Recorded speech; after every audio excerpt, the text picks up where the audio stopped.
Okay, so the prelims, man, again, we have got four fighters this time actually making their debut, right? And oh gosh, two of those fighters are coming off of the contender series. You know what I mean? So, hey, this boy, these are more great fights. Jesus Christ, we are getting spoiled, people. All right, so the first fight we have got Pete Rodriguez against Jack Della Maddalena. It's a welterweight fight. Um, yeah, Rodriguez, he is 4-0 as a pro. He's on a 6-fight win streak. Right. And yeah, his last fight was on Icon Fighting Federation, right? So that one was in June last year. I think that was the last Icon before Gamebred decided to buy it. You know what I mean? First round stoppage. He fought on the card before that, again, first round.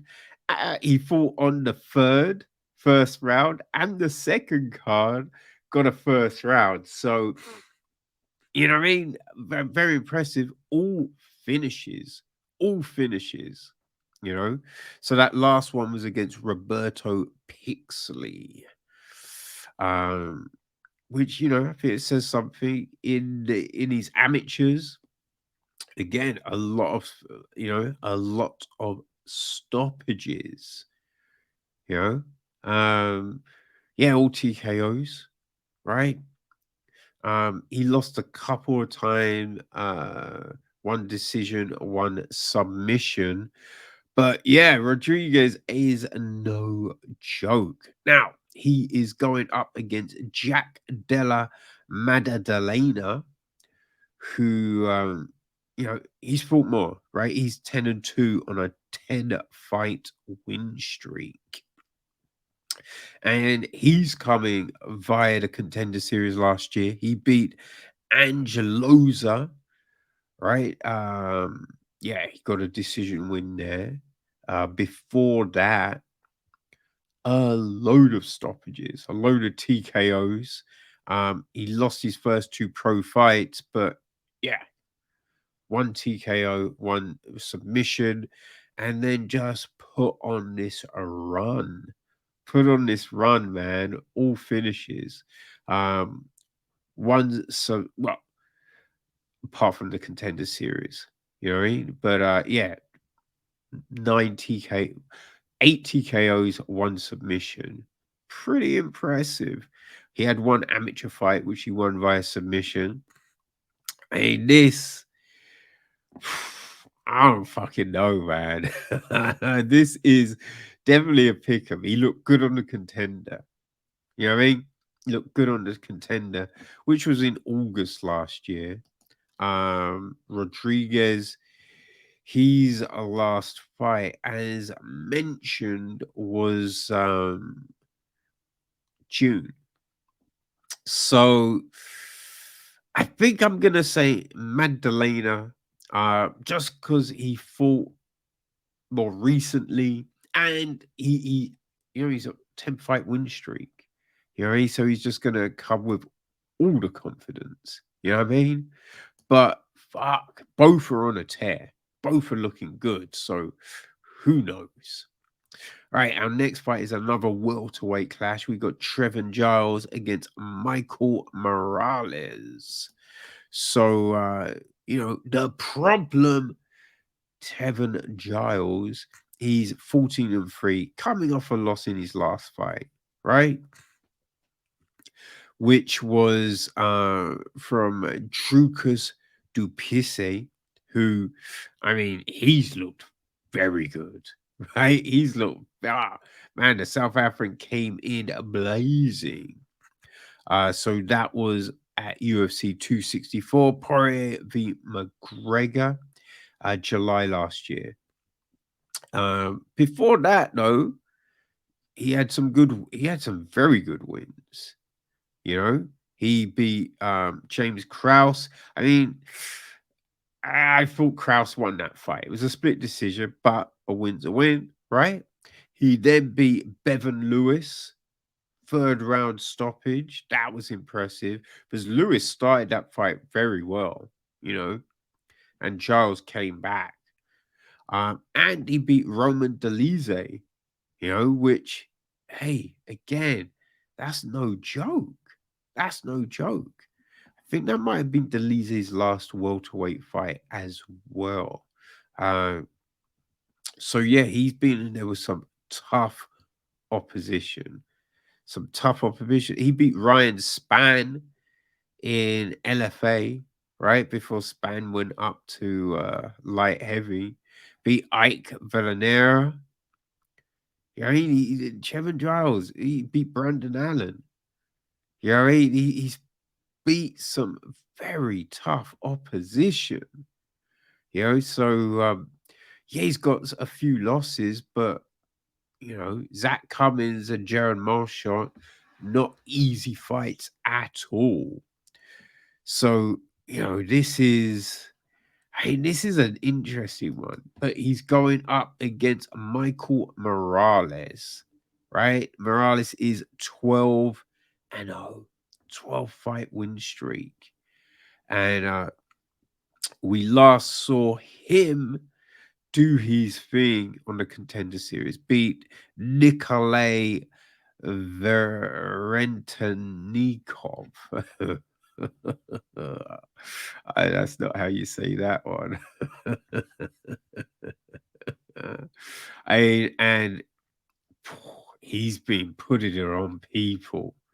He really has, man. TKOs. He's got submissions. He looked really good on the Contender Series.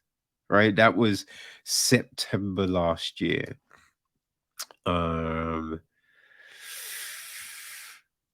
Yeah. I mean, I think I'm gonna go with Morales. He looks so good, right? All that confidence. So yeah, I'm gonna say Morales, but yeah, Trevor Giles, don't sleep on him, man, because we've seen him be down and come back very impressively. So we then drop all the way down to the bantamweight division. We have Victor Henry against Irani Barcelos, and La Mangosta. Old Victor Henry, he is 21-5. Won his last fight, right? That was at LXF 6. Got a rear naked choke against Albert Morales. And that was a very good fight, actually. I watched that fight. Yeah. Which is an interesting one because I don't really watch that promotion, but yeah, I watched it, and Victor Henry, whew, no joke, no joke, right? He's fought everywhere, a lot in Japan, risen deep, you know, got those wins. He's fought in Pancras. So yeah, he's been around. He's fought some, good, very good promotions, very good promotions.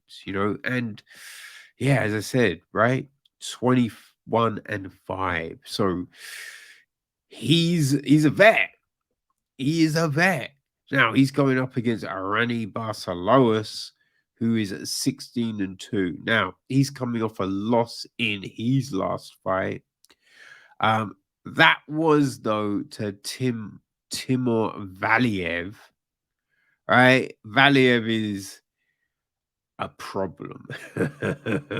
He's a problem, right? So that fight was in June last year, you know, and but before that, right? He beat Kahid Taha, Sahid Nurmagomedov, right? Carlos Huchin, Chris Gutierrez, Kurt Holborough.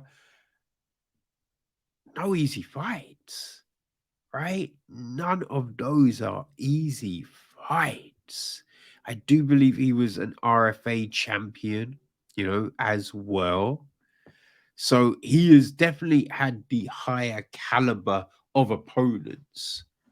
Okay, so yeah, I think because of that, because of the caliber that Barcelos has been up against, I'm gonna pick him in this one. Right. And we are going to close the prelims with a, a really good fight. Featherweights. We have got Charles Jordan against Ilya Tapora. Right. So yeah, Jordan. Right. He is 12-4-1, coming off a win in his last fight. And that was against Andre Yule. And Yule started well, but Jordan just turned it on. God damn, he really turned it on, man. He looked very impressive in that fight.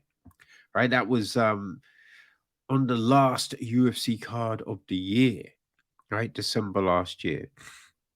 Um Yeah, he's fought some tough people. He's won some tough fights. Don Hoi Choi beat him. You know what I mean? That is no easy one. Lost to Andre Yule, right? Lost to Julian Arosa, but both very tough. You know what I mean? Beat Marcelo Roja, right? That's a great win. So, yeah, Jordan has fought some tough people.